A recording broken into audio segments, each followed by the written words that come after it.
Sir 2வது topic வந்து ரொம்ப காமனான டாபிக் சீனியர் சிட்டிசன்ஸில் எர்னியா.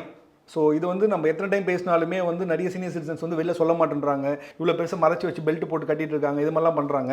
ஸோ அதை பற்றி தான் உங்ககிட்ட பேசணும். நிறைய பேர் என்ன கேட்குறாங்கன்னா, எனக்கு எதுவுமே பிரச்சனை பண்ணல, நான் அது கூட வாழ்ந்துட்டு இருக்கேன் அப்படின்றாங்க. அது கரெக்டாக? ஒரு ஹெர்னியா நம்மளுக்கு ஒரு சிம்டம்ஸ்னால் வெளியே பல்ஜாக தெரியறதே ஒரு சிம்டம் தான் ஃபஸ்ட்டு. அதுக்கப்புறம் வலி அப்படிங்கிறது ஒரு அடுத்த சிம்டம். அந்த சிம்டம்ஸ்லாம் அதுக்கப்புறம் அதனால் வரக்கூடிய காம்ப்ளிகேஷன்ஸ்க்கான சான்சஸ் அதிகமாகிடுது. ஸோ ஒரு ப்ராப்ளம் இருக்குதுன்னு நம்மளுக்கு தெரியுது, அது பின்னாடி காம்ப்ளிகேஷன் வரலாம் அப்படிங்கிறதும் தெரியுது. அந்த ரிஸ்க்கை எடுத்துகிட்டு நீங்கள் அது வாழணுமா அப்படிங்கிறது அது உங்கள் கையில் தான் இருக்குது.